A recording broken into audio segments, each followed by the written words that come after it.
नमस्कार, आप देख रहे हैं ब्रेकिंग बिहार। अभी हमारे साथ है जदयू की खंडित विघटित समाज सुधार सेनानी की प्रदेश उपाध्यक्ष नेहा निश्चल, जिनसे बात करेंगे जिस प्रकार से आरसीपी सिंह की सभाओं में भीड़ उमड़ रही है और आपका मुख्यमंत्री कैसा हो, बिहार का मुख्यमंत्री कैसा हो, इस नारे से जदयू खेमे में जो खलबली मची है उस पर नेहा निश्चल जी क्या कहती हैं? देखिए, सबसे पहले मैं आपका धन्यवाद करती हूं कि आपके चैनल के माध्यम से मुझे अपनी बात रखने का मौका मिला है। जहां तक नारे की बात है तो हर कार्यकर्ताओं का ये प्यार होता है अपने नेता के प्रति और वो नारे के थ्रू वही दिखाते हैं।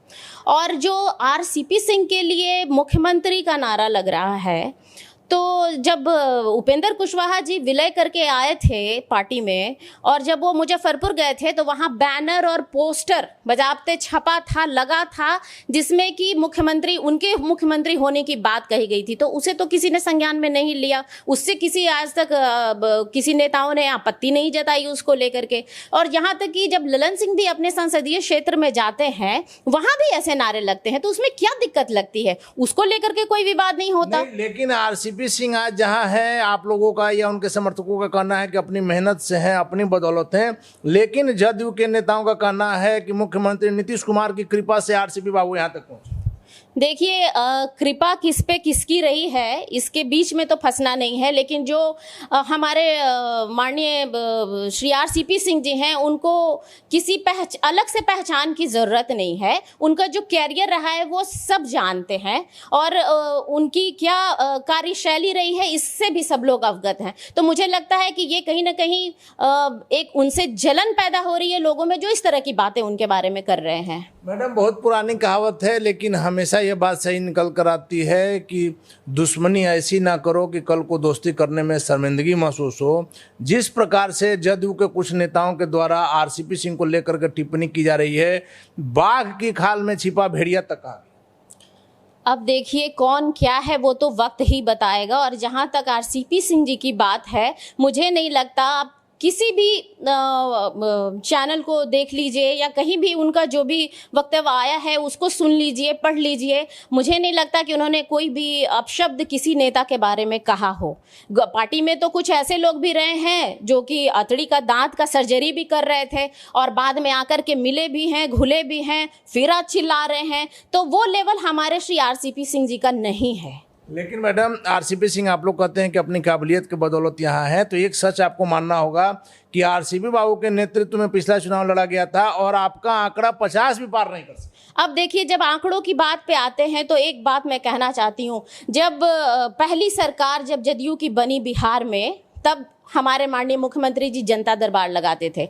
उस समय जनता दरबार में उतने ही लोग समस्या लेकर के आते हैं और आज का भी जो जनता दरबार लगता है, आज भी उतने ही लोग वही समस्या लेकर के आके खड़े हो रहे हैं। तो आप समझिए कि ग्राफ किस वजहों से गिरा है। आप उन चीज़ों पे ध्यान दीजिए।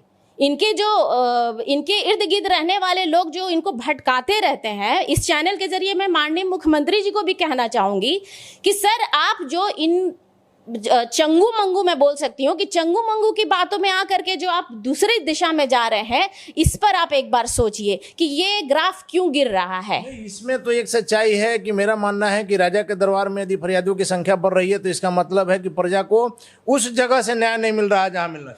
तो आप देखिए कि आज जो ब्लॉक स्तर का भी जो समस्याएं उस वक्त हुआ करती थी, आज भी वही समस्याएं हैं। तो फिर क्या सुधार है इसमें? आप उन चीजों पर ध्यान दीजिए बजाय इसके कि कौन किसके लिए क्या नारा लगा रहा है। आरसीपी टैक्स के बारे में क्या कहिएगा? ये बहुत चर्चा में रहा है। आरसीपी टैक्स की चर्चा अभी जो लोग कर रहे हैं, तो अगर ये आरसीपी टैक्स बहुत पहले से चलता आया है तो तब आप उसके भागीदारी थे। और जब आप ये कहते हैं कि मुख्यमंत्री ने इनको बनाया, तो आरसीपी टैक्स भी तो इन्होंने ही लगाया।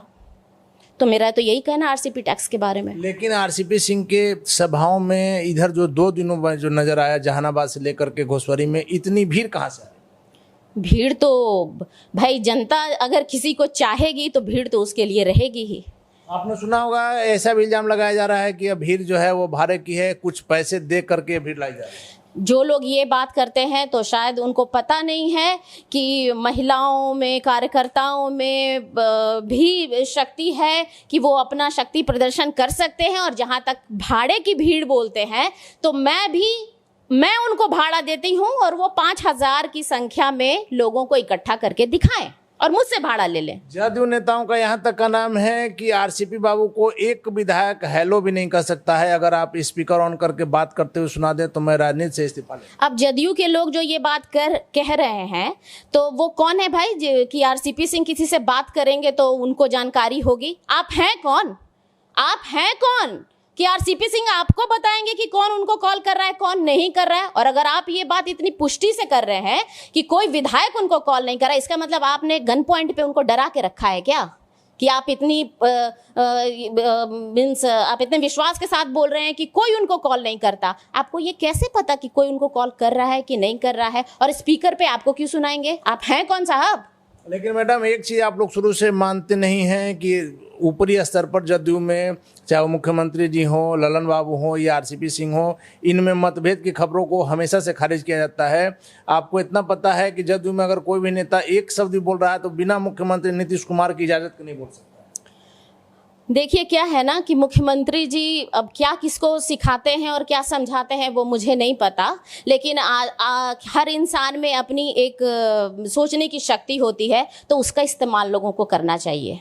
मैडम आखिरी सवाल है कि जिस प्रकार से आरसीपी सिंह जैसे बड़े नेता के बारे में यह कहा जा रहा है कि जो नालंदा उनकी जन्मभूमि रही है, कर्मभूमि भी अभी बनी हुई है, वहाँ वो 50 बढ़िया जिनका कुछ प्रभाव हो ऐसे कुर्मी की मीटिंग भी नहीं करा सकते। तो ऐसा है कि बढ़िया जो बोलते हैं, अभी तक तो हम लोग जब भी निकल रहे हैं तो आप देख ही पा रहे होंगे कि हजारों हजार की संख्या में आरसीपी सिंह के साथ सारे लोग खड़े हैं। और बढ़िया लोग कौन चाहिए आपको भाई? क्या आपको रिश्ता करवाना है उन लोगों के घर में? तो आप बढ़िया लोगों की लिस्ट दीजिए, फिर हम बोलेंगे कि वो लोग रह सकते हैं कि नहीं रह सकते हैं। तो आपने सुना आरसीपी सिंह की बढ़ती लोकप्रियता से जदयू नेताओं में खलबली है और इसी का परिणाम है कि उनका बयान आरसीपी सिंह के बारे में इस प्रकार से आ रहा है। हालांकि आगे क्या होगा देखना काफी दिलचस्प होगा। फिलहाल आप बने रहें ब्रेकिंग वर्क से।